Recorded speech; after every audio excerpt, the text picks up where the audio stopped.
digital scaling and employment project is yet another bold step that CSAA has taken towards youth economic empowerment.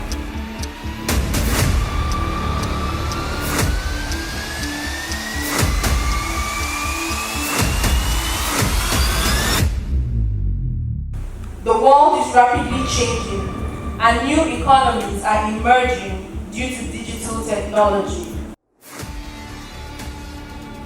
This project is very dear to our hearts because it represents one of the critical pillars that the Coca-Cola Foundation has set out to accomplish and achieve globally.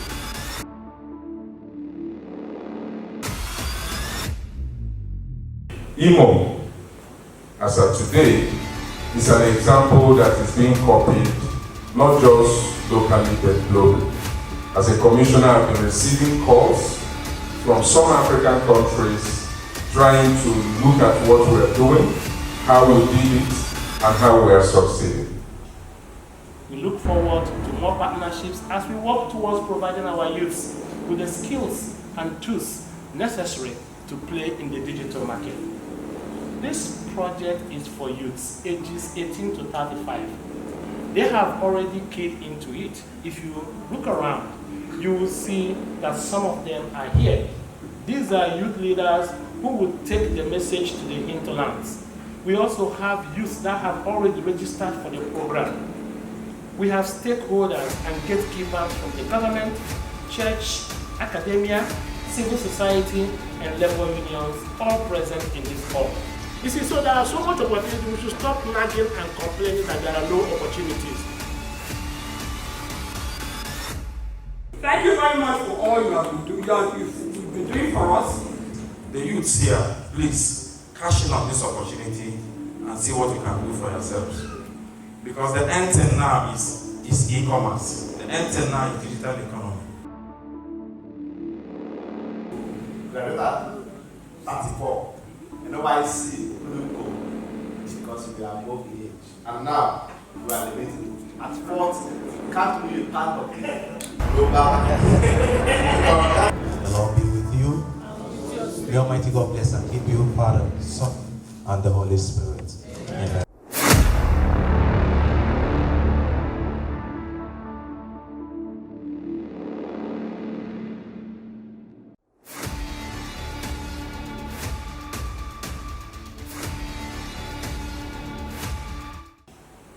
We look forward to more partnerships as we work towards providing our youths with the skills and tools necessary to play in the digital market.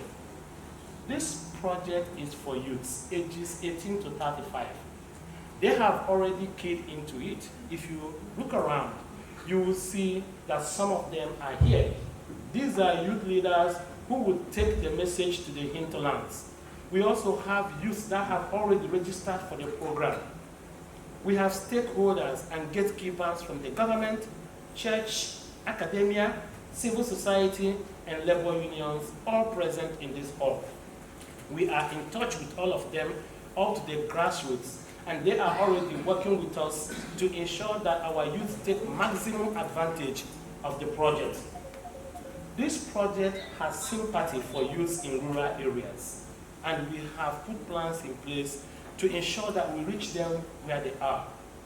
There will be free digital skills trainings, access to subsidized laptops and workstations, as these are necessary to play effectively in the global digital market. This is a welcome speech, and I want to now welcome all of you to this flag off.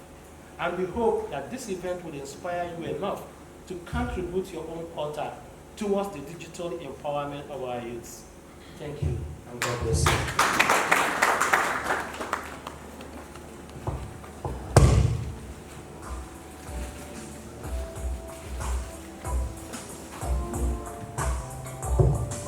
Can we put our hands together once again for Dr. Godfrey Abawa?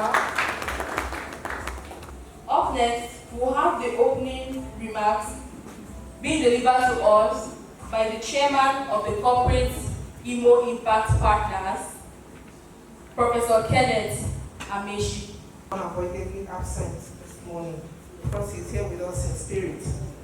So This journey started last year, and the partnership has been awesome. So the CIIP is Corporate Imo Impact Partnership, and that is a network of voluntary organizations coming together to render service.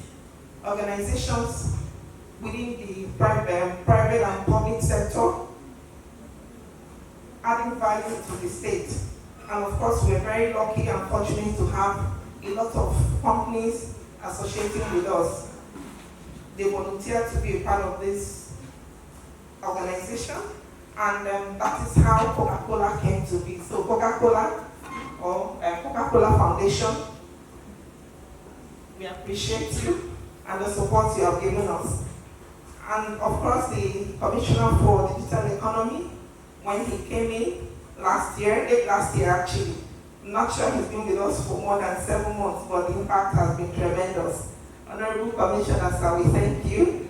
And of course, our able Governor, most distinguished Senator Hope Uzodimma, thought it wise to make sure that the youths are empowered. And of course, you know what it means to empower the youths. That is building tomorrow.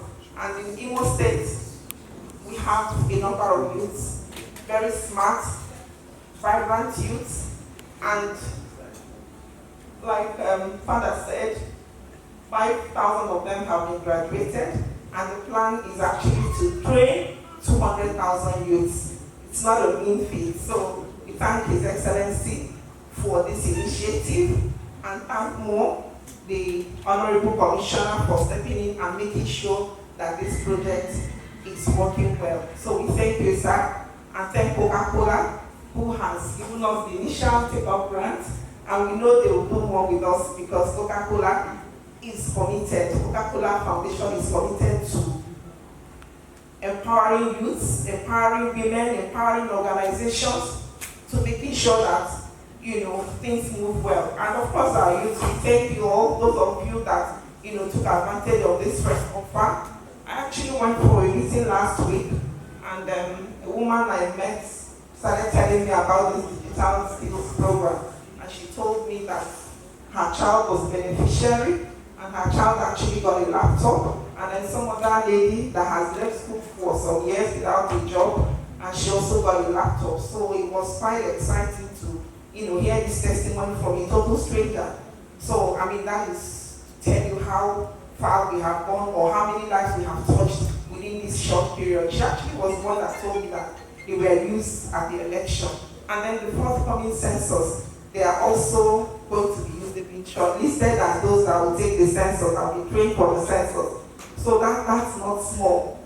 So I mean, that means that they are employed more or less. And she said, oh, how do you get a laptop at no cost from government?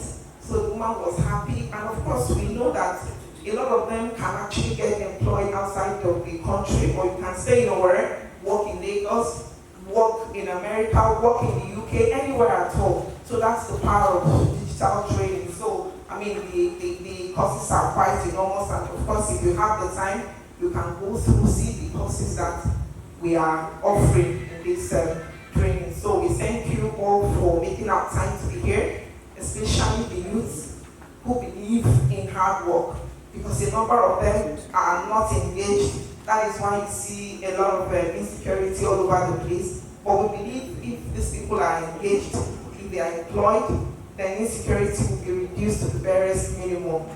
Once again, on behalf of the Chief Economic Advisor, thank you and welcome you. And of course, you know that the CIIP, that is the Corporate Imo Impact Partnership, it's not just Coca-Cola Foundation we have. So in near future, we're working with a couple of other companies to make sure that we impact in Imo State.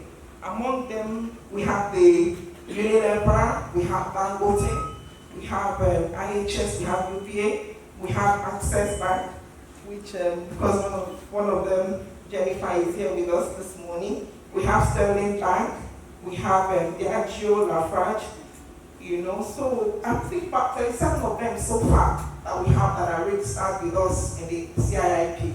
So this is just the impact from Coca-Cola Foundation. By the time we get more from the rest of the organizations that are registered, that are volunteered to work with us. I'm sure the impact will be huge in the state.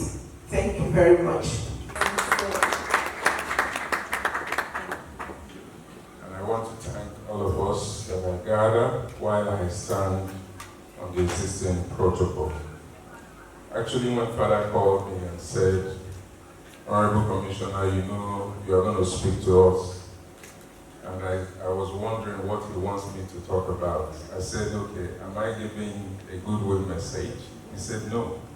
We need more than a goodwill message. We want you to talk to us about digital skilling, digitization, digital transformation, and all we need to know, because we know you can guide us properly.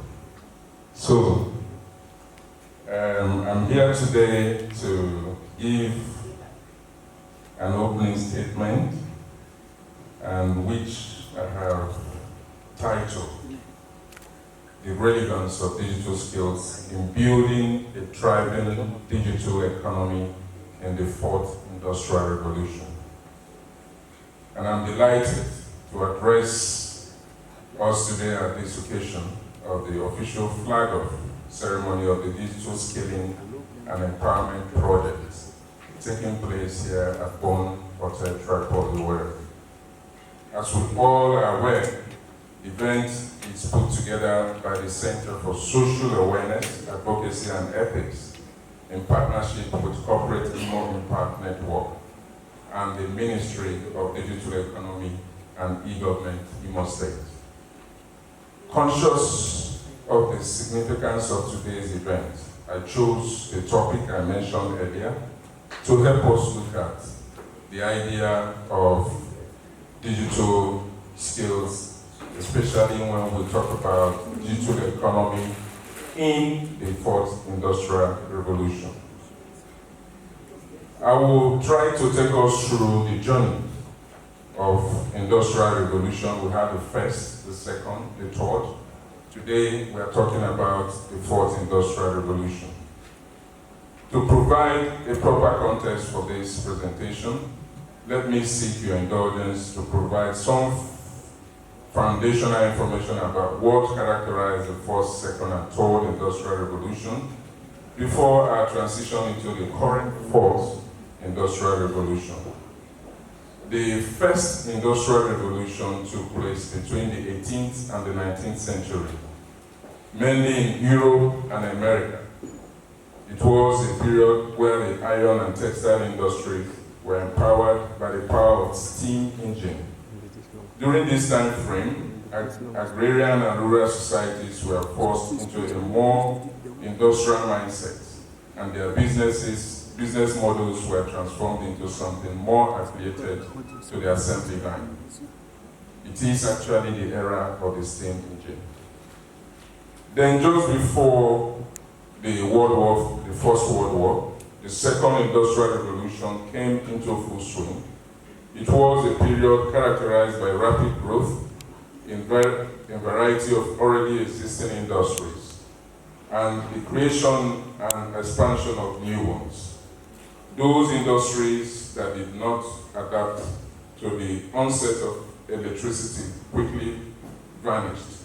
Steel, oil, and electrical companies flourished.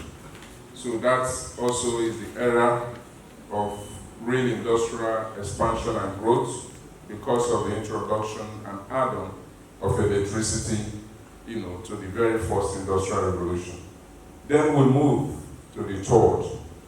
At the third Industrial Revolution, it provided the very foundation to what we are seeing today. The third Industrial Revolution is referred as the Digital Revolution. That is actually when it started. This period was critical to the world we are now in. This was the moment when analog electronics and mechanical devices were made outdated by digital technology. This era mainly started somewhere around the mid-1980s, and it is still ongoing. The advances during the Third Industrial Revolution include the personal computer. For the first time, the world witnessed computer. The internet, which is the mother of all technology, and the proliferation of ICT. Ladies and gentlemen, we are now in the 4th industrial revolution. And in this era, the new technologies that are being created and sparked by the digital age have the capacity to enhance every facet of life, not just the workforce. The range of discovery and advances that are right over the horizon, have the potential to connect everything into one giant communication network. So the real attribute is that in the 4th industrial revolution, unlike the previous ones, efforts and focus was mainly on developing human labor and with a tint of machine. But in the 4th industrial revolution, which has given us to a knowledge-based economy, effort is not just on human labor, but on cognitive skills. That is what the 4th industrial revolution has brought to bear. And you are seeing today IoT, Internet of Things. You are seeing artificial intelligence. You are seeing cloud computing. You are seeing machine learning. And all manner of technologies are springing up because to create data and warehouse data, unlike in the 3rd industrial revolution, and localizing data in one place. In the 4th, we have the capacity to have a data community that connects the entire world all together. It's not just companies having a local area network or a server in their company, but rather these area networks are now interconnected and interrelated. So in the 4th industrial revolution, we have what we call thinginalization, connecting everything to everything. So, as occurred in the previous revolution, the 4th industrial revolution will profoundly transform institutions, industries, and individuals. More importantly, the revolution will be guided by the choices that people make today. The world in 50 to 100 years from now will owe a lot of this character to what we think about, invest in, and deploy these powerful new technologies. Suffice it to state that the 4th industrial revolution involves a systematic change across many sectors and aspects of human life, and as such, the cross-cutting impacts of emerging technologies are even more important than the exciting capabilities that it represents. We may be wondering how all this will affect individuals and organizations. It is simple. Effects of the 4th industrial revolution will come in the areas of increased automation and optimization, constant monitoring, as almost everything can now be monitored in real time, personalization and customization, data mining, virtual reality, workplace improvements, the rise of robots, and so on. These are the emerging technologies I mentioned earlier. So today, essential digital skills are a step towards learning lots of other new things. They can improve our confidence to use technology for work, learning, and daily life. Many jobs today need digital skills. You need them even for jobs that do not ask for high level of qualification or experience. Entry-level digital skills, meaning basic functional skills, require to make basic use of digital devices and online applications, are widely considered a critical component of new set of literacy skills in the digital era. Suffice it to say that literacy has taken a new definition, not just about to read and write, but the ability to use, to manipulate, to develop digital skills. Major digital transformations such as artificial intelligence, machine learning, data analytics, requires and in turn impart capacity building and skills development for the 21st century digital economy.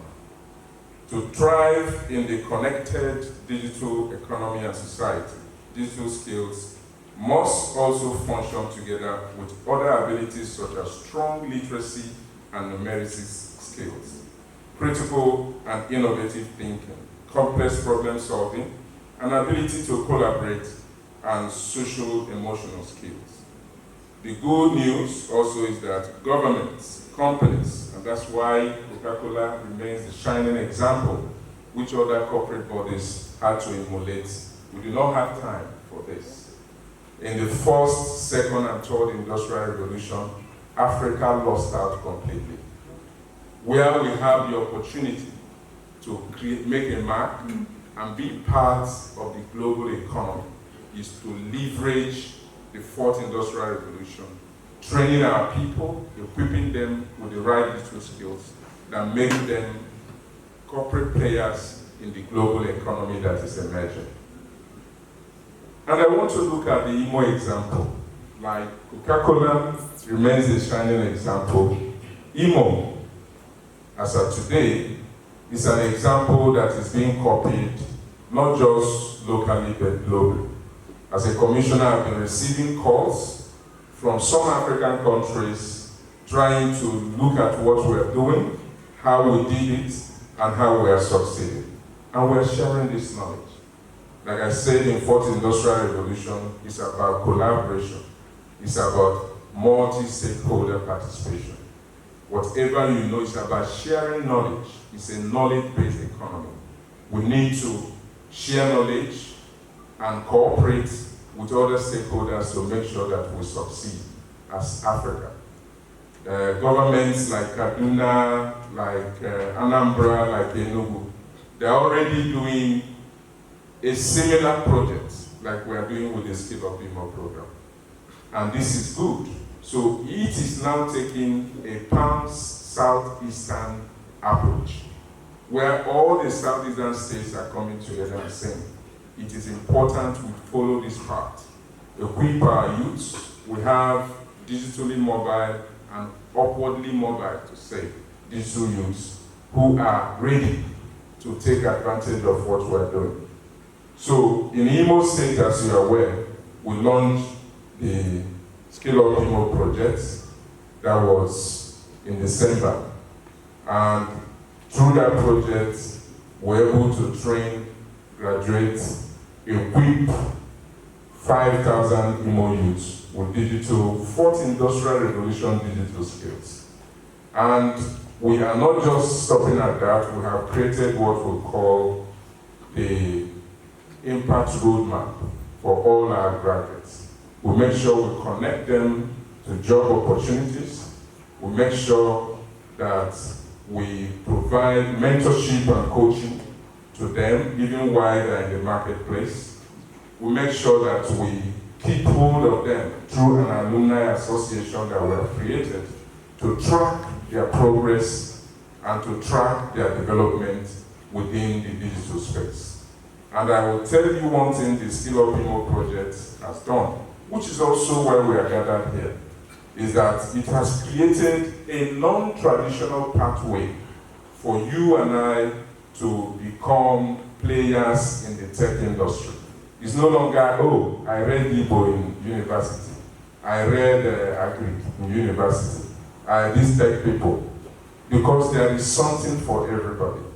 The importance of digital skill cannot be overemphasized. That is why we want to use the Skill Up Imo and what CASA is doing here today to make a bold statement to governments, to corporate bodies, to private sector players that it is high time we move digital upskilling from the margins of our developmental agenda to the very center of our developmental agenda. Because without it, we are going to once again lose out in the fourth industrial revolution.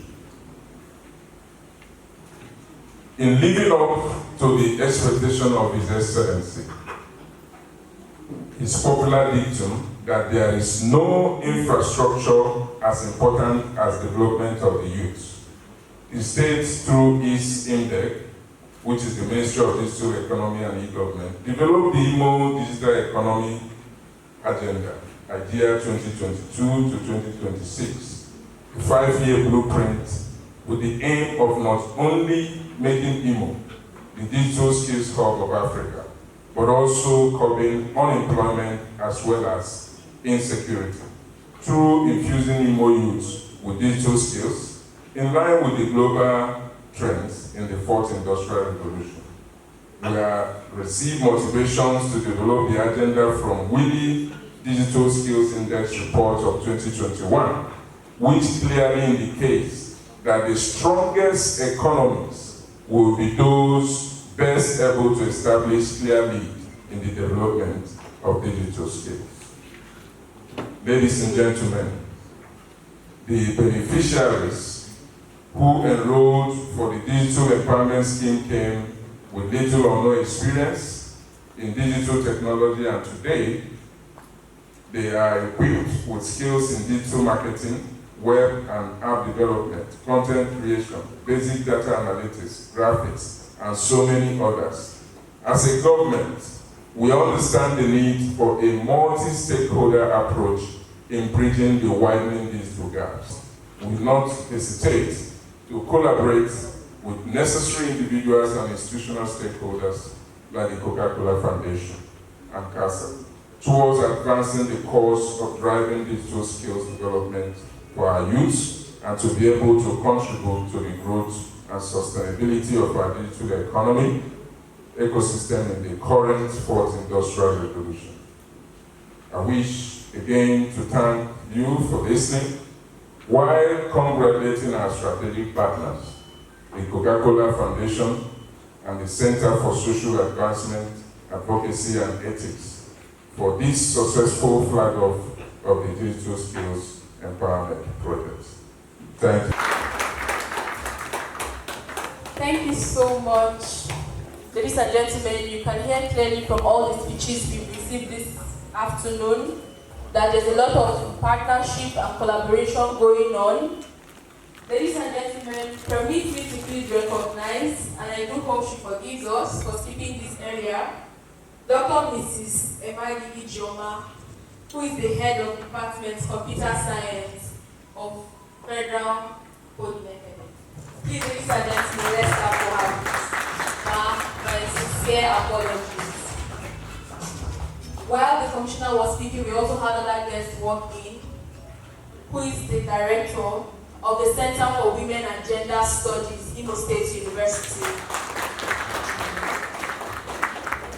In the same vein, I would like to welcome Dr. Ifoma Onya, who is the to the next agenda, the keynote address, which will be delivered by Mr. Uche Obona, the Senior Manager, Social Impact Strategy of Coca-Cola. Hands together for him.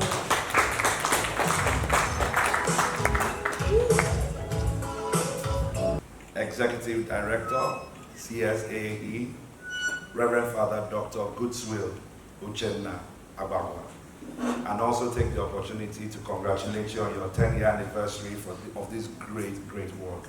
I think that he deserves, and the entire group deserves, a round of applause. Congratulations, sir. Honorable commissioners here present, distinguished guests, colleagues, friends, and of course members of the press, please permit me to stand on the existing recognition and courtesies made by our very distinguished Master of Ceremony. I'm pleased to welcome everyone today to the formal launch of the Digital Skills and Employment Project. This project is very dear to our hearts because it represents one of the critical pillars that the Coca-Cola Foundation has set out to accomplish and achieve globally. We have 4 priority pillars. The first is safe access to water. The second is circular economy, and we do have a program running right here in Imo State on that. The third is climate resilience. And the fourth is economic empowerment. And these four pillars speak to our system purpose. We say in our company and in the foundation alike that our calling is to make a difference where it matters most. And IMO matters most. I think that we can put our hands together. IMO does matter as far as Nigeria is concerned. Since 1984, since the inception of the Coca-Cola Foundation to date, a total of $1.5 billion have been expended in programs all over the world. In Africa in 2022, over $17 million was earmarked for programs in the continent. And this particular program is one of those that was earmarked for Nigeria. And we are really, really, really proud of it. We recognize today that the world has changed, and the Honorable Commissioner has given very, very clear roadmap as to what the future holds. Today, the conversation is on artificial intelligence. And the foundation, the bedrock, is the very basics of IT learning and computer skills. We recognize that by partnering with the CSAAE, the Imo State government, and all the other stakeholders here, we recognize that we are on the verge of unlocking a massive economic revolution, not just for Imo State, but by extension for Nigeria. And this is why we're very proud to stand by you on this journey. SDG Goal 17 is probably today the most talked about SDG goal. And what does it say? Partnerships. We recognize that we cannot do it alone. One of the fund statements that is made in the foundation is that if you want to go fast, you go alone. But if you want to go far, you go together. And that is why we're very proud to be making this journey with all of us that are here in this room. It is no secret that digital skills have become essential in every facet of our lives. It is a significant feature in business, education, healthcare, and even sports and communications. Through this program, the Digital Skills and Empowerment Project, we intend to train 200,000 catalytic youth. Let me explain what I mean very quickly by catalytic youth. Because our intention is that the 200,000 will by themselves positively influence another 200,000. And the number keeps growing because IT skills and computer skills and digital skills are highly transferable. And so we are so proud, so excited that this is happening at the heartland of the Southeast, because we know that like a raging fire, it is going to spread through the length and breadth of our dear country. Potentials will be unlocked, jobs will be secure, employability will improve, and the story of our continent will begin to change. For many years, Africa has been the poster child of poverty. We believe that in Nigeria, and through this innovation and this initiative in Imo State, that narrative will begin to change. We have remained the top 10, one of the top 10 poorest countries in the world, one of the top 10 with the most number of youths. But the narrative will change. It will now become known as the digital hub. And through this program, by the special grace of God, Imo State will become our own Silicon Valley. And then from there, we'll begin to reach the whole world. Finally, and on behalf of the Coca-Cola Foundation, I'd like to extend our appreciation to all our partners, particularly the Center for Social Awareness, Advocacy and Ethics, the Corporate Imo Impact Network, and of course, the Imo State government through the laudable programs of His Excellency, and of course through the Ministry of Digital Economy. Through this collaborative support and effort, we have no doubt that there will be hope truly for our country, and that Imo will be the trailblazer of the new digital transformation in Africa. Thank you so much for your time, and you have a safe travel as you return. Thank you so much, Mr. Uche Ogbonna. He deserves more claps. Let's clap for him and the Coca-Cola Foundation, without whom we would not be here today. Thank you so much. The world is rapidly changing, and new economies are emerging due to digital technology. Nigeria must then join the digital technology train to ensure better economies for its citizens and a sustainable future for all. The National Digital Economy Policy and Strategy, which is running from 2020 to 2030, is designed to enable Nigeria to take advantage of digital technologies in order to become a leading player in the global digital economy. Its mission is to build a nation where digital innovation and entrepreneurship are used to create value and prosperity for all, in order to transform Nigeria into a leading digital economy, providing quality life and digital technology for all. CSAAE's Digital Skilling and Employment Project is in line with Pillar 2, which is digital literacy and skills, of the National Digital Economy Policy and Strategy.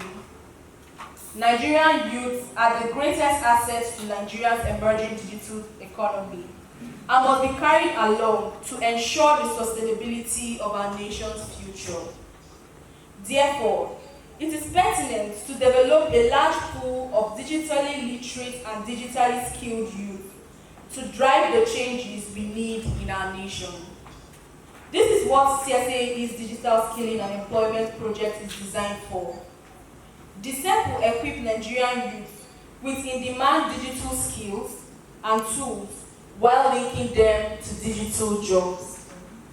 Finally, if we must stimulate economic growth in all aspects of our lives, then we must embrace digital technology for the betterment of our lives and those of generations yet to be born. We must support Nigerian youth to become digitally literate and skilled. Thank you. So to buttress further on our digital skilling and employment project, permit me to invite Father Godswill Abawa, who will come and throw more light. Just know how to say the rosary and do the mass. But I'm a visionary, I'm a dreamer. And some time ago, I had a dream that one of the ways that we can get out of unemployment and poverty in Imo State, but also across the country, will be through digital skills. Because I saw how things have been going in the technological world, and I figured out that because I like to do things the smart way, I like to not try to reinvent the wheel, but I try to look at a system and I will try to say, how can this benefit our people? When I was speaking earlier on, I mentioned that I'm very sympathetic to youth in the rural area. And I've been very concerned about how these young people who are not in the city or who are in the suburbs and in the villages can actually work and make money. Here in Owerri City, it's a very beautiful city, but it's a very competitive city. You can't even find a one-bedroom apartment to stay in the city. I have some of my employees who have been searching for rooms for months and months. By the time they find a room, before they will make payment, another person would have paid for it, you know?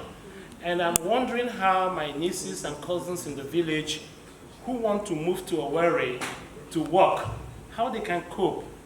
Because here, like a self-contained, just a room and with kitchen and everything in it, just off the city highbrow of Owerri is probably about 200,000, 250,000. And you're talking about a recent graduate with no money who is going to come in and probably rent a room or two. So I just felt that maybe the digital skills would be the best thing for them so that they can also stay in their rural areas, in their villages, and work and contribute to the economy. You know, one thing with digital skills is that you don't have to move to Owerri or to Lagos or to Canada or to the United States to work. You can actually serve somebody in America from your village. All you need is, number one, the skill. The next thing you need would be the laptop, or even the cell phone that you guys are using to post pictures on Facebook. There are a lot more you can do with your cell phone than to post church Sunday mass picture, or just eating a picture on Facebook. And then the next thing you need, probably, of course, the laptop and the computers and the cell phones would need to be powered by electricity, and of course you will need the internet to do the work. Once you have these things, you can stay in any remote part of the country, and then you can work. When Uche was talking about environment, they are very interested in environment. They are also very interested in climate change. I'm very interested in environment. I like green environment. And it's better to stay in the village than to live in the city.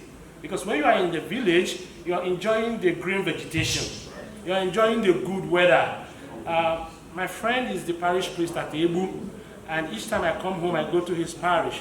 I can't stay there because it's so hot, because the parish is surrounded by all buildings everywhere. There's no fresh air, there's nothing. But when I go to a local parish, you have all the air in the world. In the night, it's so hot in his parish, but when I go to a rural parish, in the night, it's so calm, it's so good. So global warming is real. And then we have all the cocoa buses and all the, what do they call them, bus emo people polluting the city with carbon dioxide and carbon monoxide and everything. But if you're in your village, you don't have to inhale those things. Because all these things we are inhaling in this Owerri is shortening our lifespan.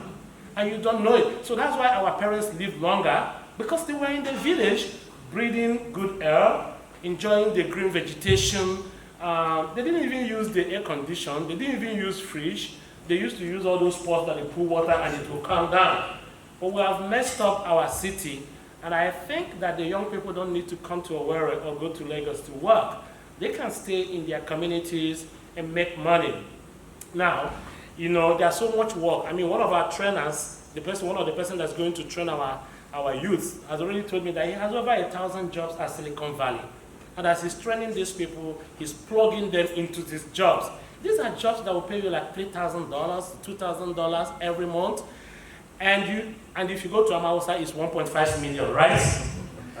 Yes, so the guy in America is happy because nobody is going to collect $2,000 from you to work for you as a web development expert in the United States. The cost of living is there. I live there and I know how it is.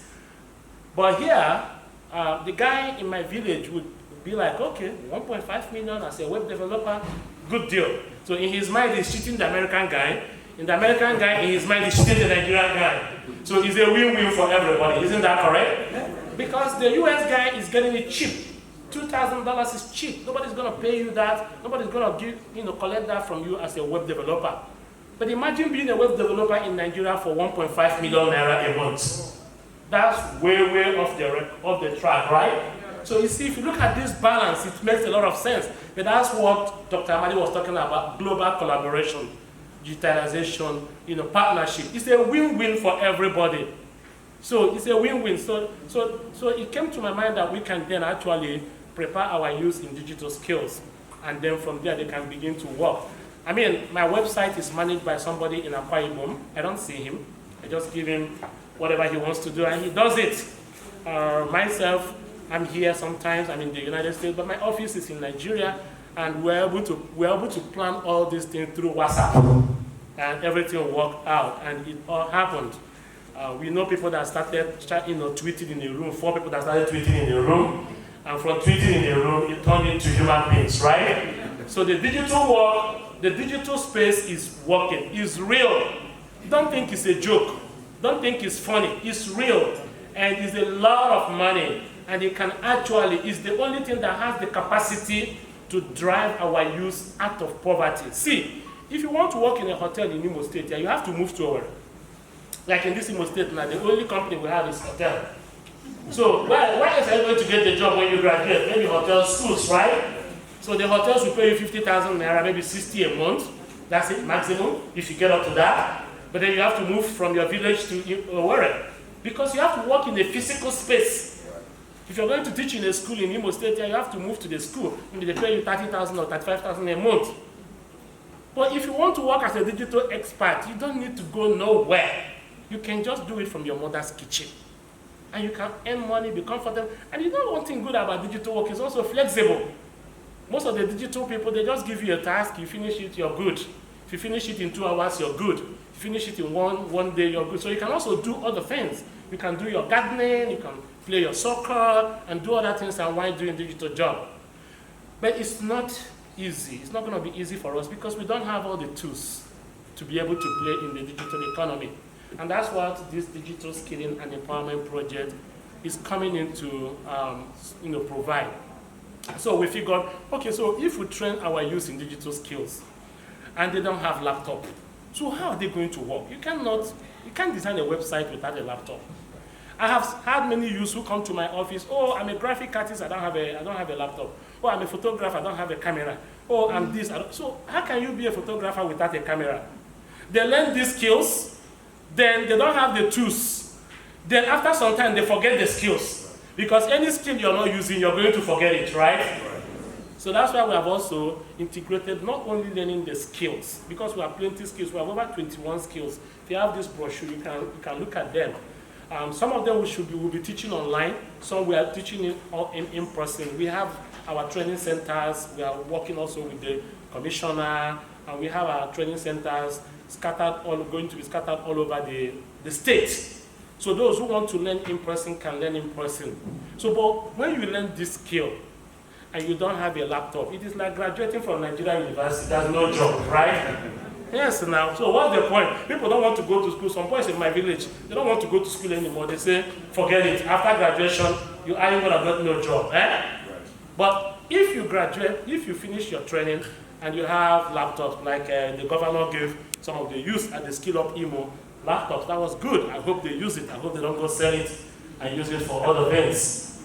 So we provide an access. It's not like we're dashing laptops. Negotiate with partners, negotiate with sellers, and make it easy for you to access them at an affordable rate, or even pay in installments. We hope that when you pay in installments, you don't run away with the laptop, and then we can't get you, and we call your number, and you are nowhere to be found. You change your number, you know? So we're already on that, and we are engaging HP in Lagos, and they're already talking with us. We have reached advanced plan. We're also engaging some other guys that deal with used laptops, and we're engaging multiple partners to make sure you're getting laptop at the possible cheapest price, and then you can use it to do your work. But you can have laptop, you can have the skill, but you don't have electricity. So how are you going to do it? What is going to power your laptop? Nothing. You can't power your laptop with water, right? So you need electricity. And if you come to my village, we have DEPA, but it doesn't work. It works only once in a year during Christmas. When we are coming back, they will try to put it together because they have collected electricity bill from us from January. So by the time we are coming back, they make it work for the few days we are home. Once we go, the thing will not work again, you know? So when you come to my community, the communities where there's no electricity, how would the young person in the community do it? Is he going to buy a generator? Is he going to put NEPA? If you come to my village, there's no MTN in my bedroom. There's no MTN. So once I go home, forget it. You can't get me on the internet. So unless I have to go into the town square or to the primary school or climb up to my brother's upstairs. My younger brother's upstairs, I have to climb up to his house to be able to get network. But what if somebody's calling me about 1 a.m. in the night? So our problems with trying to connect with the digital global market is hydra-headed. And this program is trying to manage the hydra-headed problem of playing effectively in the digital global space. And so that's also why we think we need workstations, where they can then be equipped with internet, equipped with stable power, so the young people can also get out there and be able to use the electricity there if they cannot afford electricity in their homes. If there's no internet in their homes, they can get out. Like everyone goes out to work in the morning and comes back in the evening. We have already set up the workstation in Owerri, and it's so beautiful, it's so fantastic. We have solar power out there. We have Starlink internet connected to the network, and it's so beautiful that you can stay there and serve anybody in the world. And we hope that we can go to other communities, other zones, under local government, and set up such workstations so that our youth who have skills can then go out there. And apart from power and internet, our people also have a problem. You have the man and the woman that have 7 children, and they are living in one room, or maybe 2 rooms. And the mother wants to play the video. The father wants to play Bright Chinezie, and the sister wants to play Osinachi in the same room. Why this young man is also working for one company in the US in the same room. So it's not going to work. He's going to be distracted because digital work also needs some calm, some brain to do it. So that's why the workstations are also very important. So the young man can then get out of their house. I remember during the COVID-19 era, and I told my employees you can work from home. But I know the mothers in my office, they refused. They were still coming to the office. They said, my babies, my children are not allowing me to work in the house. I need to get out and go to the office. So they used to sneak out and go to the office to work because of the distractions at home. So that's also another importance of workstations. And that is an area I'm also asking the commissioner that we need to look into. Because we have already trained 5,000 people. We have to find them places where they can stay and work. And you know, Imo State is not like Lagos, where we have so much opportunities, internet, power, and everything. Here, we don't have so much. Once you go outside of this small circumference, that's it for us. So we need to do much. So we have more access to the internet, more access to electricity, so our youth can be very productive. Now, but the truth be told, there are many of our youth that have digital skills already. There are many that have digital skills already. I run into them all the time. I ran into one that told me she's a blogger, and I said, oh, you should be making money. She said she doesn't know where to find the job. See, that's another problem, because it's also the problem with Nigerian graduates. They have certificates, but they don't know where to find the jobs. I know that we have unemployment in Nigeria, but honestly, there are still jobs. But as an employer of labor, I noticed that the young people do not know where to find the jobs. You remember during the campaign, there was a young man that stood in front of Peter Obi, right? And then there was a powerful picture that the lady took, right? I later heard that somebody else took that picture and went and sold it on a platform for $700 something, right? The person that took the picture was not the person that sold it on a platform. So telling you that if you're a photographer, there is a place you can sell your picture for $500. Do you know it? NFT. You don't know it. If you don't know it, then you will be carrying your camera around as a poor village camera man. So no photographer should be poor if you know where you can sell your pictures. And it's as simple as going into your village and going to the farm and getting a picture of a snake, running around there, and then you sell it where they sell it. Where did they sell it? Is it OpenSea or where? OpenSea? OpenSea. You go to OpenSea, you sell it. I have bought 2 pictures from Shutterwave, $200 each, $400. I bought one, it was a Nigerian police officer and the youth copper, and it was owned by Shutterwave. We bought it $200 because we wanted to use it to do on the cover of our magazine. And then we bought another one. So I paid with my hard-earned money because I needed the picture for something. And I can't take it because copyright forbids me from taking it. So I had to buy it. So that's where you gotta, so people are making millions every day just by being photographers. Our own photographers are wasting time carrying their camera around and complaining and begging for money and saying there's no food, there's nothing. So if we can plug in our photographers into OpenSea and then they can start selling their pictures. People want your pictures. The picture of the snake you snap in your village. The picture of the stream in your village, so beautiful. You snap it. The picture of this woman selling akara on the road. You snap it. People will buy those pictures for $200, $300, $700 from you. I'm not kidding. I'm serious. Because I bought one before. It's the Nigerian police officer with the youth copper. He was dragging him, and I bought it. Because I needed it to show something, to put on a cover of a project we were working on. So we are also going to be training youth on where to market their skills. Some of you don't need new skills. You have skills already. What you need to do is to market that skill.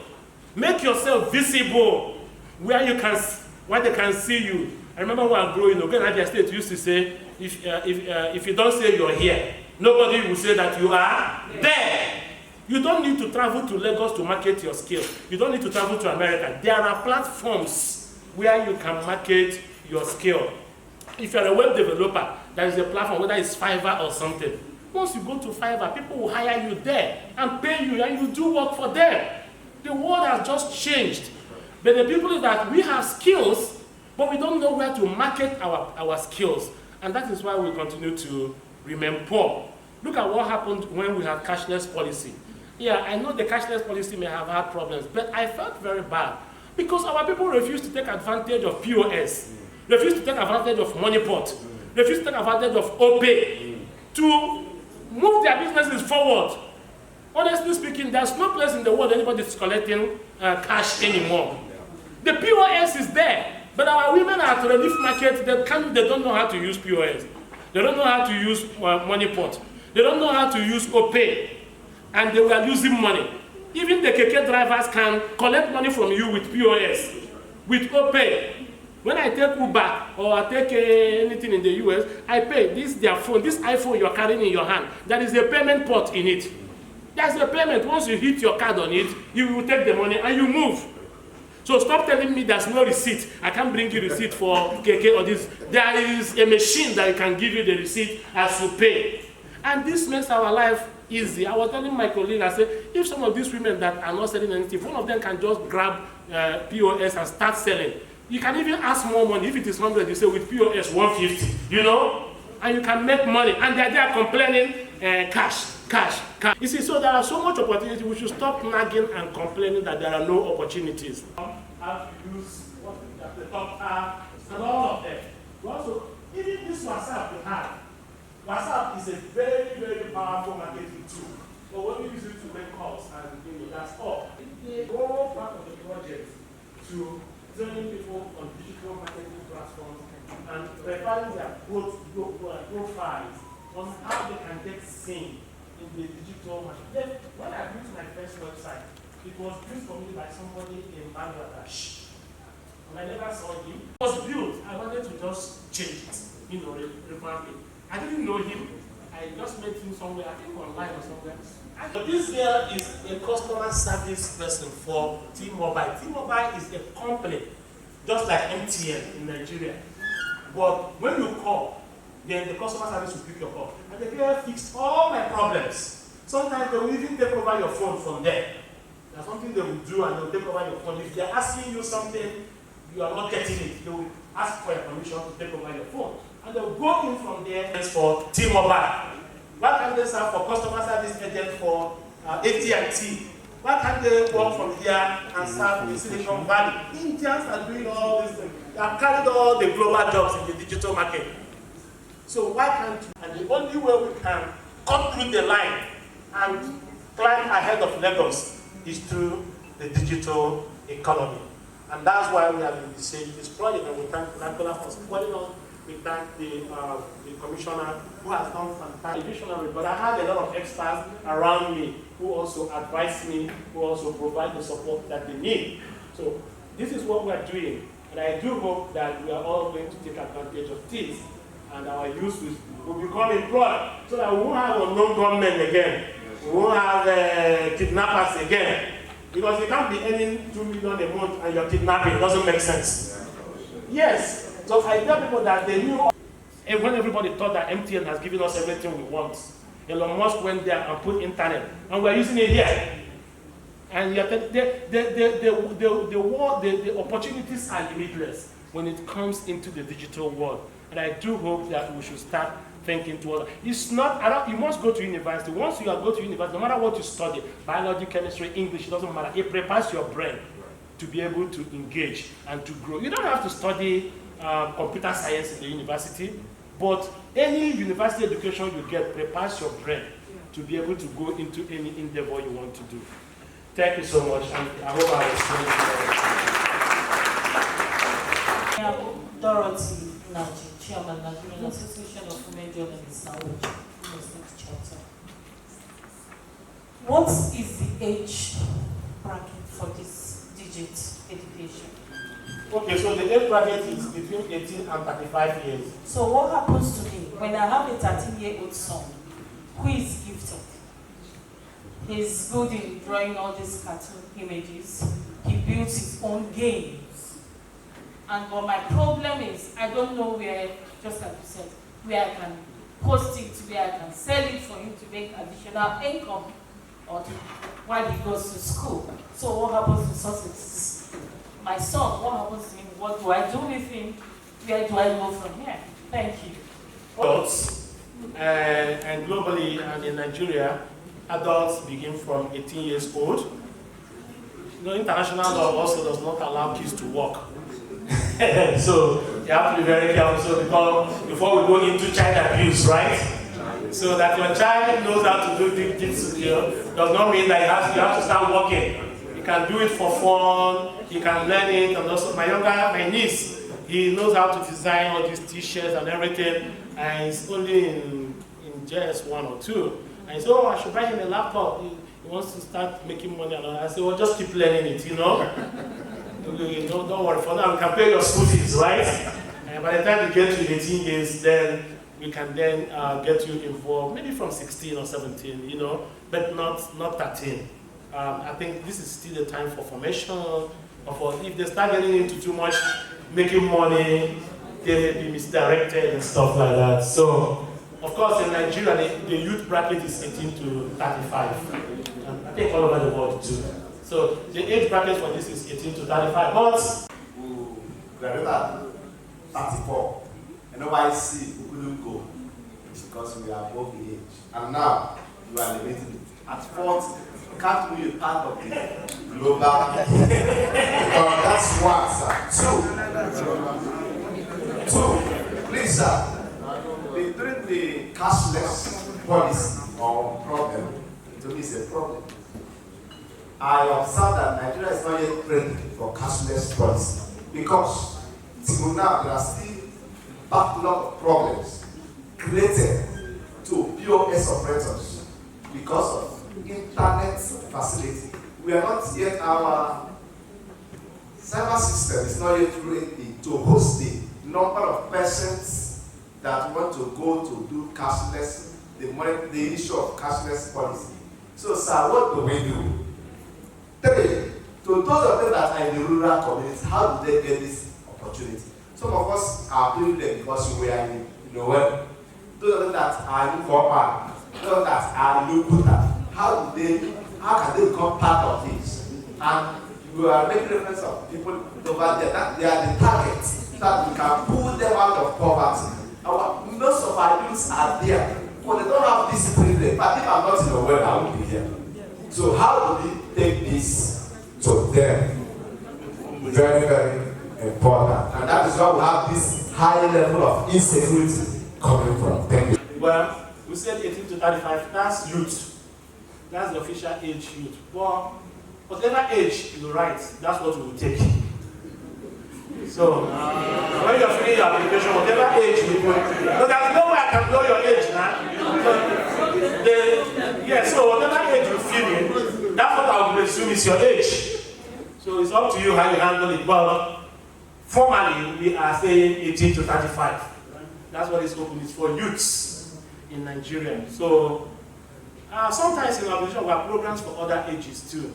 So sometimes we design programs specifically for youth. We have programs for women too. We partnered with Imo State University the other day to do a program for women on International Women's Day. We also have many other programs for various sectors of the society. But this one is for young people. And we're not saying that people that are 40 cannot do it, but we are just designing it for young people. So we hope that we'll find something else for those who are older. The digital thing, yes, we have problem. I talked about it. We still have internet problem. In fact, this morning, one of the governorship candidates for Imo State called me when I was getting ready for this. Just these people that just got their flag tickets. And so one of them called me and he was talking to me about digital empowerment in Imo State. It's one of the things he's putting in his manifesto. So, and I was discussing with him. He may also visit. So we spent over 30 minutes talking about the digital thing. And his interest was in fiber optic. Putting the fiber optic in Imo State. The reason why we have network problem here, that we don't have the real Wi-Fi. We don't have a true Wi-Fi. What we have here is hotspot. We don't have Wi-Fi at all because we don't have the fiber optics. If you were, I don't know how old you are, but years ago, you remember that when Glo, they started putting fiber optics and they eventually stopped. If you go all over the developed world, they have fiber optics. That's why fax machine cannot work here because we don't have fiber optics. So I think the Imo State government is working on fiber optics. The other time I had a conversation with the commissioner, he told me how far they have gone. So I told the governorship candidates for this year that they are already working on it, and there's something that they're going to do about it. I will invite the commissioner to talk about it because he has given me a lecture on what they are doing. In fact, they said they started, because I saw when they were digging in front of my office, all of a sudden they stopped. So I went and asked him, he said yes, they want to harmonize it. They don't want every telecom company digging their own. They want to harmonize it and then they can rent out to that. 5 years and I have not seen a computer. And I have not worked on a computer. What I'm saying is that I was a chaplain in Futo. You see, you begin to ask yourself, what training I did? You just cram all this, they get a book, cram the stuff, pass exams, but actual things they have not done. You see somebody after 5 years, mechanical engineering, the person can't even service a car, just change oil. Have not seen the body of an engine, how it looks like, but in theory you have seen all this. So, as we are appealing to them, let them bring these things so that our youth can connect.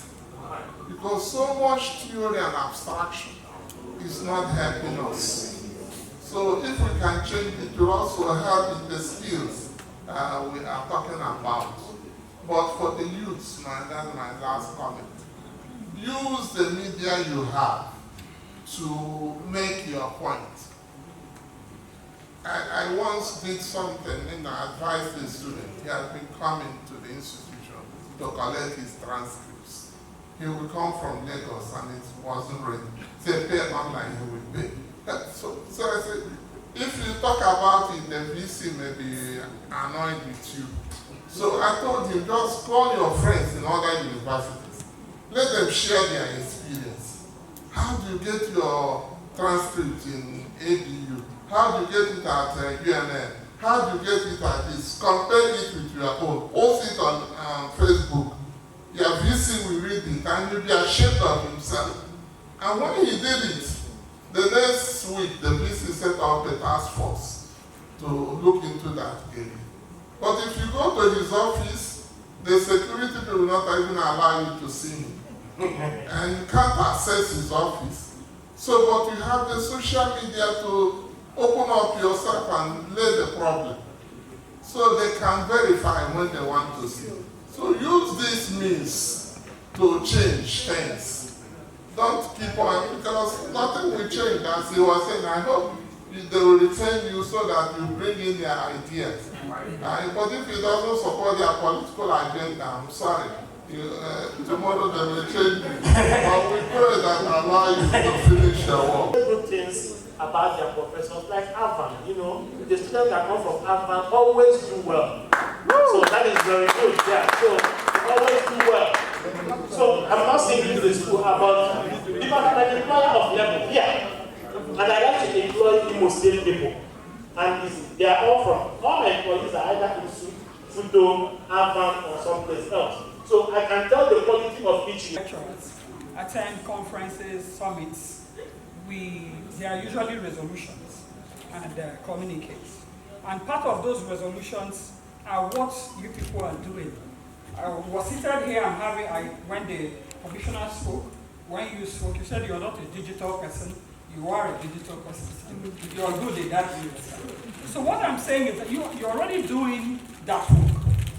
The job is on that, you're on the track of achieving most of those resolutions. They said our resolutions over the years have been NGOs should come and help Nigerian youths. NGOs, government should increase investment in this area. You're already doing it. Is a part and you're already towing up, and we're very grateful. You have come over to Macedonia to help us in this, in quotes. Now, about our students not embarrassing us, in quotes. Yes, it's quite embarrassing, but part of those resolutions were NUC, MBT should look into the curriculum. They should revamp it. They should restructure it to have some high level of technicalities in it. Some TVET institutions have these entrepreneurial skills. Yes, please, let me land. Yes, we have so many challenges too. The power, the devices, workstations, the broadband infrastructure to be given, because education, the pedagogy in education has changed. If we want to remain competitive or meet up with those challenges for our student graduates, be able to compete with other graduates from other schools, we must do the needful. We can't be asking for a first-class situation in an non-first-class environment. That's the truth. The electricity, the power supply, the devices, they are not there. Some of them are already gone. The systems, the softwares are not licensed. So what are we talking about? When Sir talked about the financial support in areas, when there is educational financial support, these things should be used so that they can help us do our job well. You can't be talking about computer science students, or even if it's any area of study, all of them must have ICT education at a point. You can't be talking about that when the devices needed are not there. Some rectors, some VCs are doing well, but there are still challenges. The finance is not enough for the job. Don't know the politics going on there, where you can't talk about ICT and politicize ICT. ICT is about, it's just like giving you the master key to a place. And a professional in IT, when you start a job as an IT professional, you are entrusted with a lot of things that has to do with integrity. So if you mess it up, you're messing the whole company up. So it's not a lecturer thing, by God's grace. The needful has to be done so that the job be delivered accordingly. Let me not take so much time. Thank you very much for all you have been doing. You've been doing for us. The cohort 2, the cohort 1 by the Commissioner's Ministry is doing a lot for. The director, he also reached out to me and he said to me, Father Agosto, you're doing an amazing job in Imo State, and I would like you to come and work with me and see how we can use that fund to help our students, our lecturers, and our professors.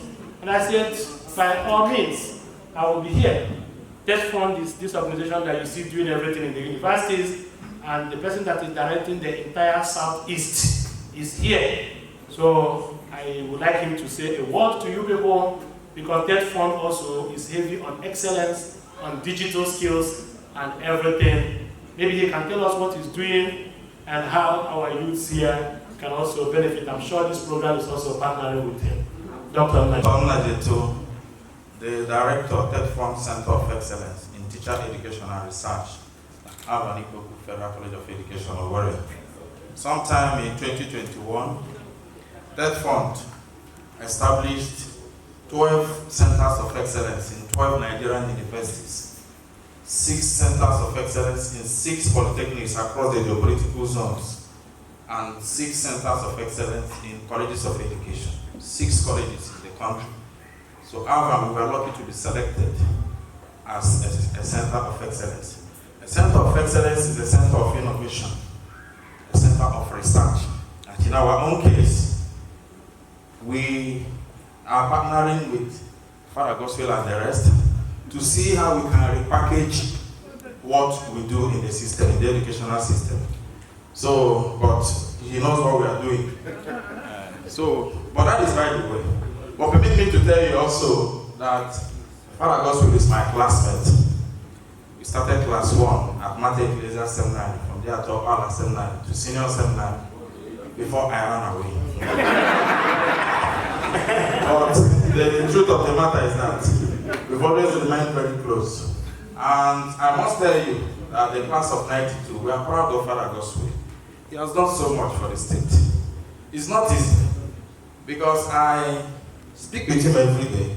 The youths here, please, cash in on this opportunity and see what you can do for yourselves. Because the end thing now is e-commerce. The end thing now is digital economy. Of this program. And I know that the youth are here. See, their hands are coming up now. So I think that we should, we don't have the time now, but I think they should have taken the bull by the horn, because nobody stopped them from speaking. But what I'm saying is that when you have an opportunity like this, don't let the old, I'm 47, don't let us speak for you. Let your voice be heard, because if you had raised your hand, the mic would have come to you. Now your hands are coming up, because I believe that your questions would have been different, your questions would have been dynamic, your questions would have challenged us even more. So that was my question of the week. How come this age bracket is not speaking at this event? Just for you, but I know in this country we do a lot of paternalism, but still you have your own voice, and you're welcome to speak anytime. We can't shut you down. We can't take one, but just let's against them financially. I might increase it. But for now, the opportunity we have is between now and 2024. Number two, the trainings are free. So they are not going to pay anything for the training. They are free. 101% free. If anybody is charging you money, call me directly. But the trainings are, whether it is cyber security, or whether it is web development, or whether it is graphic design, whatever it is free. I hope you know that cyber security, if you learn cyber security, starting salary is $100,000 per annum. That's what it is. Cyber security, that's what starting salary is, if you have the skill. So you understand what is being given to you. So it's a totally free program. And we decide, the trainers will decide which programs will be good based on the information you give us. There will be also a small test to know where you belong, not to eliminate you, but just to place you in the right place, So there are multiple options, so you can choose whichever one you would like. So anybody who is not coming for the program, has himself to blame, because it's free. And also we are bringing it to the rural areas. So you're not going to tell me you're going to relocate to Owerena for accommodation. No. Like I said, Ikebulu is already in process. And we'll have one in Ngobala and other local governments. So you don't have to come to Owerena for it. We're going to bring it to your doorstep. So you just have to understand this too. In terms of the laptops, well, what we are offering is what we call access to laptops, because we cannot buy laptops for everybody. So I've been in Lagos for some days now negotiating with HP, Dell, and other companies to see how they can make the laptops accessible to us. We are also talking with those who sell fairly used laptops, which some people think are better now than the new ones. So we already have a partnership with a company in Lagos that is going to provide fairly used laptops at a subsidized rate. What this project will do is to subsidize it for you, and also make sure you're getting the right thing. And another thing we're doing for you is that you can pay in installments. You can pay in installments, so you can pay gradually, maybe 2 months, 3 months, 4 months before you begin. Because our trainers advised us that anybody that must participate in this program must have his or her own laptop. Because when you wake up by 1 a.m. in the night, and you remember an idea you want to go and practice in your laptop, will you start running to the business center at that time? No. So you need the laptop when you're learning. Because I remember when you were in school, you remember an idea, you go and look into your notes by 2 a.m. and read it and refresh it. The same thing with if you don't have your own laptop, business center close on Friday, you want to do practice, you're going to wait until Monday before they close. And even when you come there, you have 1 hour or 2 hours. That's why we're trying to encourage people to have their own laptops. And let me tell you, this is not too much. You are asking for some. I have some people that even ask me for iPhone, and they don't have laptop. And I will ask you, do you have laptop? You say no. And you're asking me for iPhone. The money for iPhone is more than the money for laptop. So some people can afford these things for yourself. Your uncles, what are you asking for? You're asking for iPhone, asking for this watch, asking for perfume, asking for all these things. Why not ask for, if you're a student, if you ask me for all these things, I will not talk to you. But if you ask me for laptops, I might buy it for you. Because that's what you did as a student. You don't need iPhone. With laptop, you can get iPhone with your laptop when you start working and getting money. So you can save up money and buy. We are selling used laptops for over 80,000, 100,000. You save up money and buy it. After all, you are going to be the one that will make the money and buy a house and enjoy it. So, but we give access to laptop, just as we are also providing workstations, so that you can also go there and work. Where we hope to have equipment with power, solar, generator, and because you can't rely so much on MTN. There are some areas they can't. I've already got some samples of Starlink internet. I've already installed it in the web here. And we are hoping that in all our stations, we can then install the Starlink internet. So you can have unlimited access to the internet during the training and after the training when you start working with your skills. Tell you about this project. Thank you so much for that. So while we were speaking, we had some people walking to the events. We have Dr. Dora who will take goodwill messages from our partners and other corporate organizations who are here. So digitally empower and build the capacity of our young people, whether we're talking about financial platforms, financial inclusion, or we're talking about core tech skills that help us improve our day-to-day lives. We have someone important walking to our midst. This is recognizing the branch manager of United Bank of Africa, Mr. Victor Okere, to our midst. Please, sir, if you're around, could you wave to us? Thank you so much. Let's put our hands together for him. Also in our midst, we have some Reverend Fathers who have been very supportive to our center. You know, the Executive Director of CSA is a Catholic priest. Although many people on first location stand up to wave at us, you find out if they look like priests too. So we have Father Anthony, who is a custodian here. Please, could you, team of MTN Nigeria, please, if you're here, could you come forward and give us a message from MTN Nigeria?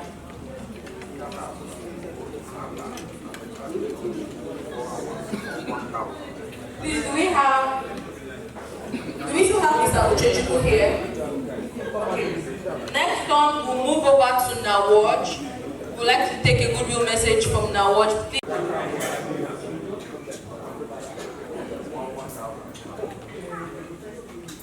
Please. Is to bring to bear anything that's newsworthy. We ensure that anything people hear it. On behalf of the association, we shall partner with you. We shall give you. Thank you so much, Nawal. Please, let's clap for Nawal. Nawal is promising us visibility for this project. That means businesses to own your own website or the build of stuff I'm just talking about after your training. Be rest assured that if you need financing, one of the greatest problems we have in Nigeria is access to finance. Now, in access that we have already. Government is cheating you. These people are telling lies. They are scammers. They are not scammers. Sometimes it's your problem. Because I know many people from us that got the COVID-19 loan money that time. They got it. I know one girl in my office that got 1 million naira. Many people were looking, but our Imo State people never qualify for anything. Imo people never qualify for grants. They never qualify for contract. They never qualify for loan. They never qualify for anything. Either they don't believe that these things work, or they just are not business-minded. But if you want to qualify, register your business today. Get your bank account. Start using your bank account for your transaction. If you are using bank account for transaction, the bank can look at that loan and give you loan. You don't need collateral all the time. It can give you loan to do that. That killed it and killed it very, very well. My name is Victor Kere, branch manager, 60 Wedra Road, Owerri, UBA. We've been working with this NGO, CSSAE, for quite some time. We've been in support of their programs and will continue to be in support of their programs. So what we have to tell our people is that let's go all out there, open our businesses, get them registered, and talk to the banks. Bankable projects will be taken care of. There are projects that are bankable, there are projects that are not bankable. All bankable projects will be handled and handled very well. And on behalf of my bank, I want to thank Reverend Father Godswill Aboka and his team for this wonderful program that they've organized today, and call on each and every one of us to feel free and access the bank. Thank you so much.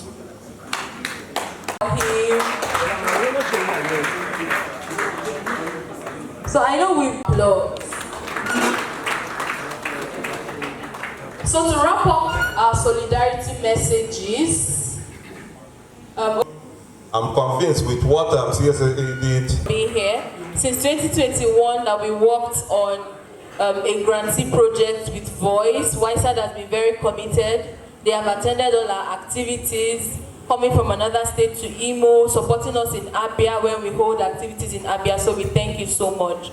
So to wrap up our solidarity message session, we'll be hearing from the Secretary of the Board of Trustees of CSAAE. Our board is very important to us. The Board of CSAAE is the highest decision-making body of our organization.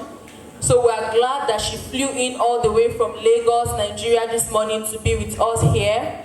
Ladies and gentlemen, permit me to invite to the podium Chief Olushola Abuachi. Let's put our hands together for her.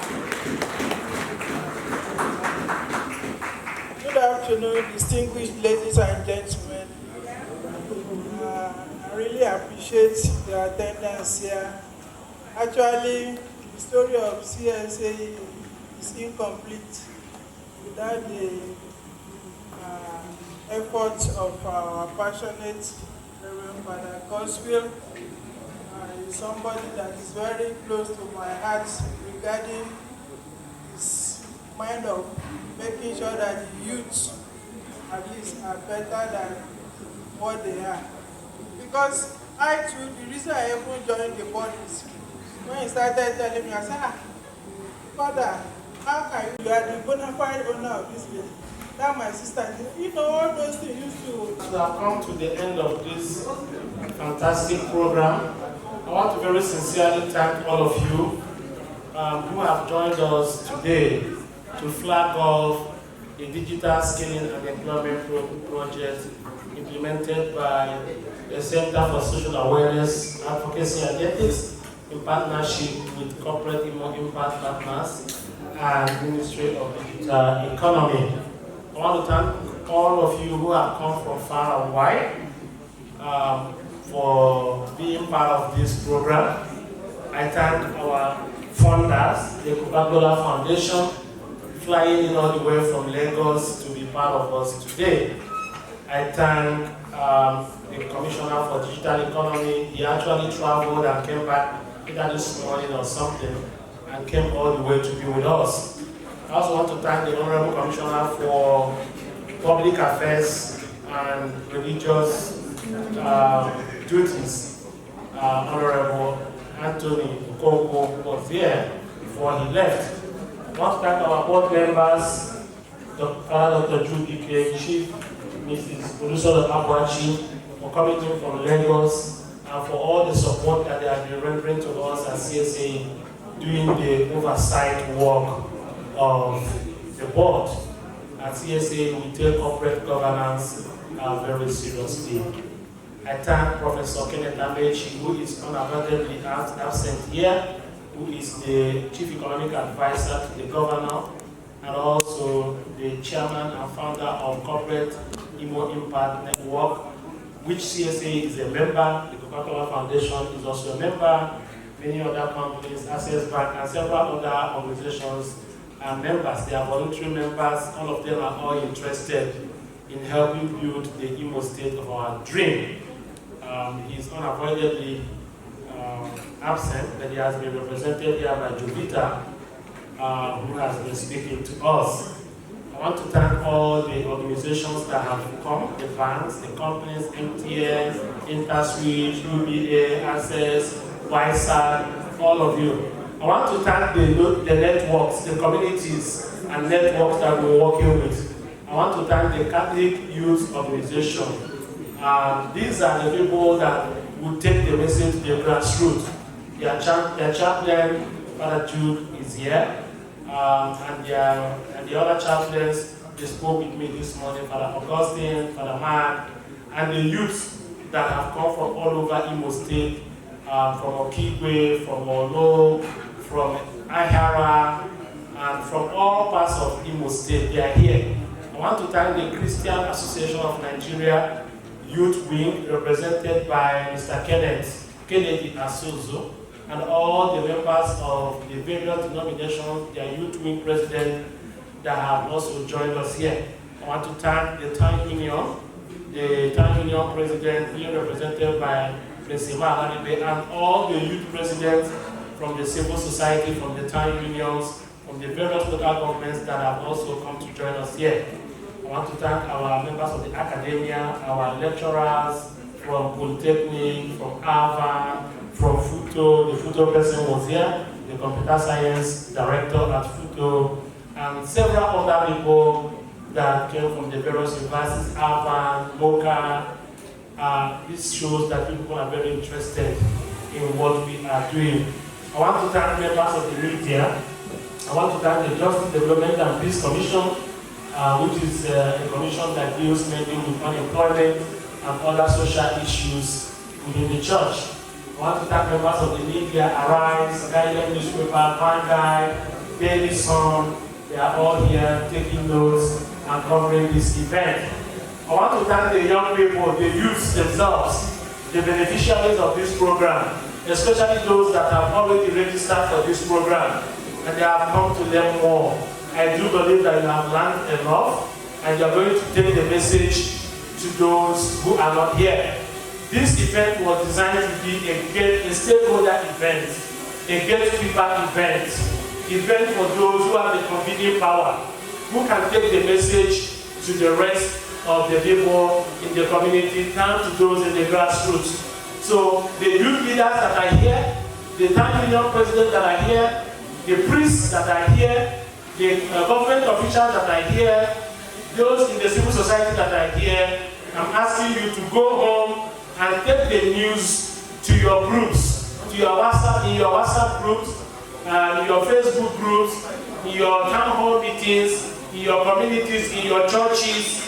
Our people are very religious people and they listen more to their religious leaders. And I want to thank the religious leaders. They have really shown a lot of commitment to the program because they are the first people that they use knock at their door for money.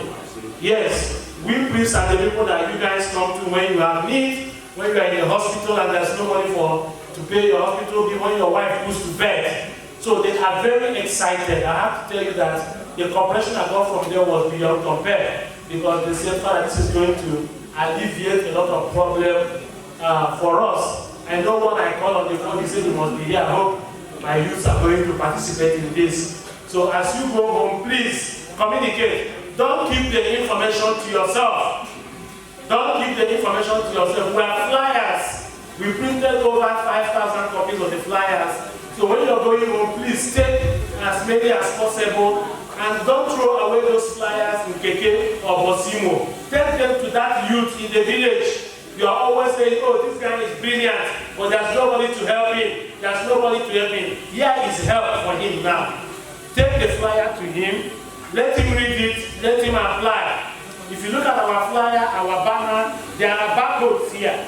There are barcodes everywhere. If you snap the barcode, it will take you to the registration set point on our website. And there you can register and select the kind of class that you want to take, the program that you like. The programs are all explained there. You can see small explanations of what they are. The person, one of the photographers came to me here, his father thank you so much. This is the best thing that has happened to me. We have a union of about over 500 photographers, and most of them are just hungry. They don't know what they can do. And so when he heard about me talking about where you can sell the photo, he was very excited and he said, please, I'm bringing you to come and talk to our group. And I'm assuring you that all our members are going to register for that training, because our photographers are for carrying camera around and they cannot make money, make a living. And he said, he told me, he said there are over 500. They have a union. And I was really, really very excited that at least he came here and he has something that touched him and he's taking the news to the people. And we're going to train those photographers and show them where they can sell their pictures and make money and not have to be poor anymore. So we thank all of you for coming. We thank our staff, the CSA team, our employees. You can see that this place is beautiful and they have done a lot of work to put these things together. We thank our vendors, the caterers, the photographers, the video people, all the people that have worked behind the scene to put this place in order. It has truly been a very fantastic time. If I forgot to mention your name or your portfolio, the DJ, thank you so much. And all of you, please know that, it's just, I can't remember everything, but I wanted to thank everybody and thank you for coming, thank you for your patience, thank you for your engagement. Our phone number is on the flyers, it's everywhere. Feel free to call us, ask questions, write us email, follow us on social media if you are not following us yet. Follow us on social media, go there and ask questions, share your experiences. If something is going on with the program, if you're having a challenge, reach out to us and somebody will definitely reach out to you to make sure that your challenges are taken care of. Especially the women, please take advantage of this. Take the information to your fellow women. Women can be digital experts. They can do anything that men can do in the world of digital skills. So don't say you cannot participate, you're a woman. Women are also called to be involved. Our computer science lecturer here is a woman too. So all of you can be all women. Thank you so much. Thank you everybody. Thank you Coca-Cola. Thank you everybody. This is only a flag off. The project has just started and is going to be here with us and with you till the next 2 years. Thank you. Manager, to thank each and every one of you for being here, and we hope that you're going to reach out to us to invite us to your communities, to the hinterlands, to Macedonia, to bring this good message and this project down to your people. We really need to have our youth educated on the digital skills. We need them to be digitally literate. We need them to be able to take up jobs in the emerging digital economy. Thank you so much, everyone. Immediately after the closing prayers, will please come to the stage so we can take a group photograph and then we can all disperse. So to give us a closing prayer, I'll call on Father Emmanuel Enwerem to come and, okay. Father Anthony Iweze, yes, to come and give us the closing prayer. Thank you so much. In the name of the Father, and of the Son, and the Holy Spirit, we fly to your patronage, O Holy Mother of God, despise not our prayers in our necessities. Lord Jesus Christ, we thank you for the gift of today. We thank you for the gift of we thank you as we come to a close or end to this worshiping community, to this gathering today. We have benefited from this spiritual nourishment. As we go back to our various destinations, we pray for your guidance, we pray for your protection, we pray for your goodness upon our lives, so that as we move to leave this arena, we will go with the blessings of God through Christ our Lord. Amen. The Lord be with you. May Almighty God bless and keep you, Father, Son, and the Holy Spirit. Amen. Thank you. Thank you. Please can we come forward for the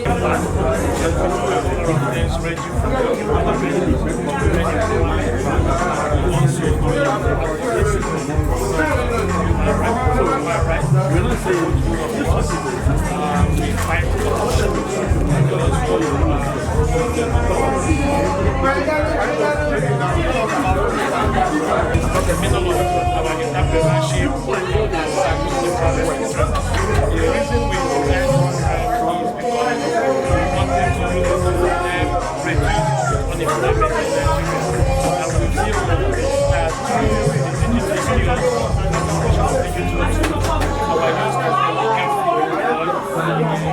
digital economy and be able to make money and be able to get because we believe that digital market economy is larger and big enough. So this project is in various digital skills, over 20 different digital development type of digital skills. We are also going to be giving them access to subsidized laptops and they can pay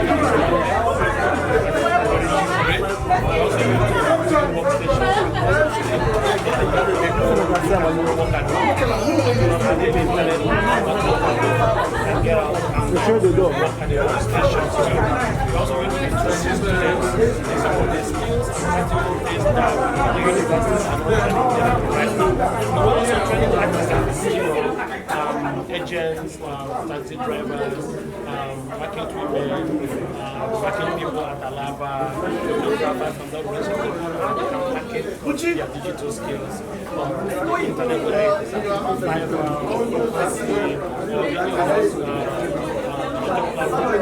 more visibility, and they can make more increase income and then contribute to the development of our state and Nigeria. Today you just come.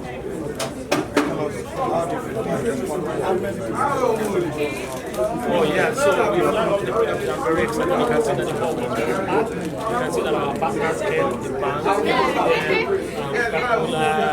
different partners, the government, Ministry of Digital Economy, and they were all here. They used themselves. They are still around. People from the universities, academia, church people. So I'm very excited about this. This is a 2-year project that I've just started. And it's going to last for the next 2 years. The project is going to last from now to December 2024. So we're looking towards directly training to and then indirectly impacting up to 1 million youths in Imo State and across Nigeria. Okay, sir. Let's My name is Francisca Ekwonu. I'm the project manager for the Digital Skilling and Employment Project facilitated by CSA and funded by the Coca-Cola Foundation. So for myself as project manager, I'm tasked to ensure that these projects get to the hinterlands of Imo State and Nigeria in general, because this project is for all Nigerian youth.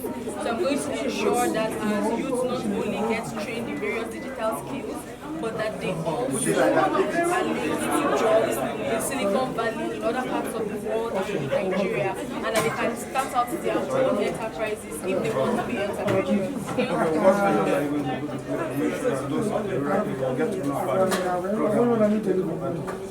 Okay, so for us, unlike many other projects, we've established rural training centers. We call them capacity training centers.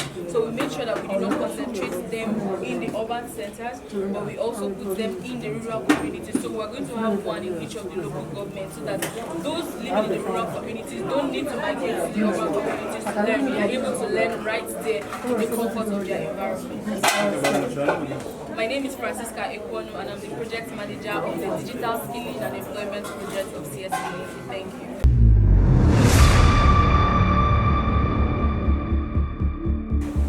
The Digital Skilling and Employment Project is yet another bold step that CSAA has taken towards youth economic empowerment.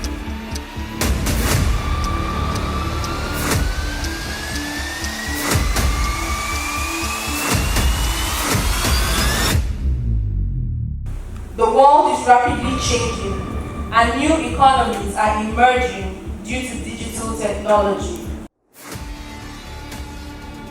This project is very dear to our hearts because it represents one of the critical pillars that the Coca-Cola Foundation has set out to accomplish and achieve globally.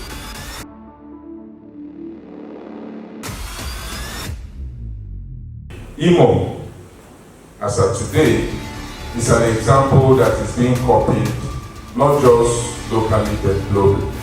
As a commissioner, I've been receiving calls from some African countries trying to look at what we're doing, how we did it, and how we are succeeding. We look forward to more partnerships as we work towards providing our youths with the skills and tools necessary to play in the digital market. This project is for youths ages 18 to 35. They have already keyed into it. If you look around, you will see that some of them are here. These are youth leaders who will take the message to the hinterlands. We also have youths that have already registered for the program. We have stakeholders and gatekeepers from the government, church, academia, civil society, and labor unions all present in this hall. You see, so there are so much opportunities. We should stop nagging and complaining that there are no opportunities.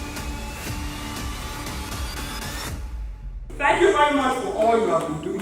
You've been doing for us.